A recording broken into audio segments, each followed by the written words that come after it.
As part of their efforts to increase domestic energy production, the Trump administration is pushing for a nuclear renaissance that will power AI and other technologies. In this episode, we visit a nuclear laboratory with the U.S. Energy Secretary, lawmakers, and the co-founder of OpenAI. I'm Georgia Howe with Daily Wire Executive Editor John Bickley.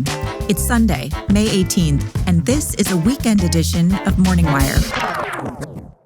Here to discuss the Trump administration's nuclear renaissance is Daily Wire senior editor Cabot Phillips.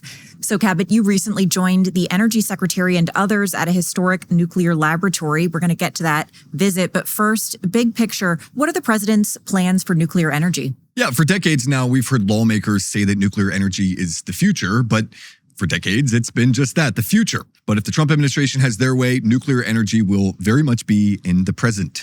The president's made clear that he views it as crucial for making America energy independent and, importantly, powering the AI revolution, which will require far more energy than we currently have access to as a country.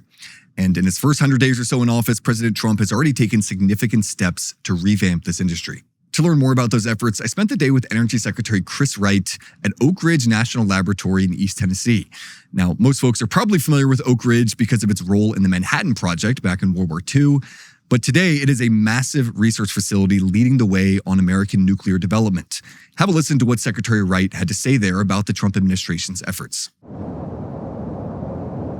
Oakidge, Tennessee, the site of uranium enrichment for the Manhattan Project. And now, over 80 years later, it's the site of a new technological leap, one that could decide America's position in the world. The enemy is China. Their weapon? Digital warfare. To counter this threat, President Trump's Energy Secretary Chris Wright and OpenAI co-founder Brockman have gathered America's brightest scientific minds together to accelerate scientific innovation using Oakidge's supercomputer, Frontier. So with China's threat growing, I've been sent here to ask what's at stake if America loses the digital arms race. Standing outside the 1,000-scientist AI Jam, I spoke with OpenAI co-founder Brockman about why this gathering is significant.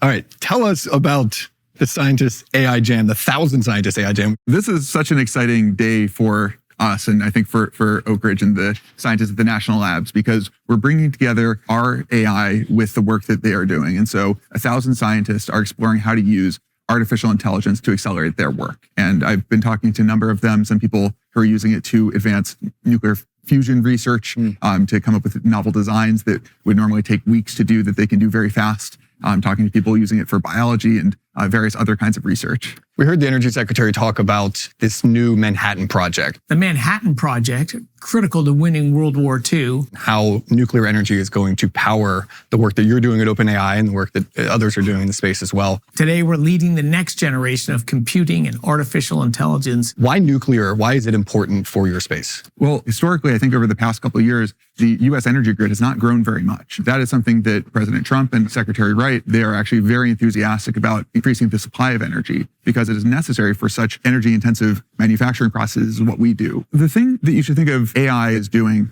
is manufacturing energy into intelligence. And one of the things about AI is that it not only is something that consumes energy, but it actually can unlock more energy. It can increase efficiencies. President Trump has been talking about the need to unleash AI. What do you make of his stance on AI and the future of the technology? Well, I think President Trump is very forward-looking on what is necessary in order for America to continue to lead on this technology. Like, it's very clear at this point that AI is something that can benefit everyone. I think it is going to be the most important economic driver of the future. And so in order to make the most of that opportunity, which we have such an amazing opportunity because America has been the leader in AI, we are the leader in it now. And I think that through public-private partnership, for example, the event that we're at today, where the national labs are using this technology to accelerate.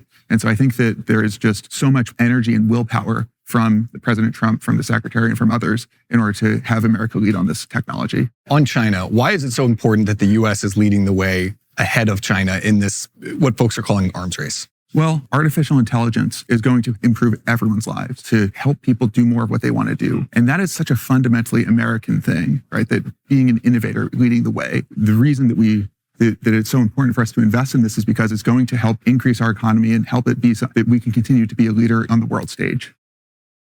And according to Energy Secretary Chris Wright, The stakes couldn't be higher. You've used this phrase, the new Manhattan Project. What does that mean and what are the stakes? In the Manhattan Project, it was critical that we developed an atomic bomb before Nazi Germany did. Think of the world today if they had led and had an atomic bomb before we did.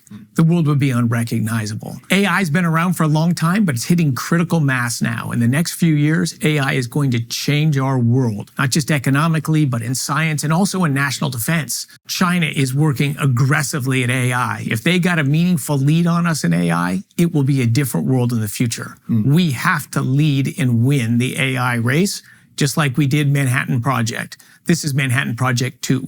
I also spoke with Tennessee Senator Bill Hagerty, who talked about his frustrations with the Biden administration's handling of nuclear energy. The last 4 years, do you feel like we did a good enough job of keeping abreast of our competitors? And what will the Trump administration do differently compared to the Biden administration? You know, the last 4 years seem to be consumed with theology regarding the environment. We're more interested in helping other countries than we were our own. So we're here today with the Energy Secretary, with my good friend, Congressman Chuck Fleischman, to see what we can do to make certain that America remains at the cutting edge and that we're doing everything we can here in Tennessee to make that so. And finally, I asked Tennessee Representative Chuck Fleischman about what message our new Manhattan Project sends. This new Manhattan Project, what sort of message do you think that sends to China? America's back, which is great. Under the first Trump administration, when I would visit foreign leaders, they would thank me to a person. Thank you, America, for leading, not only in energy, but in foreign policy. Our friends knew they were our friends. They could count on us.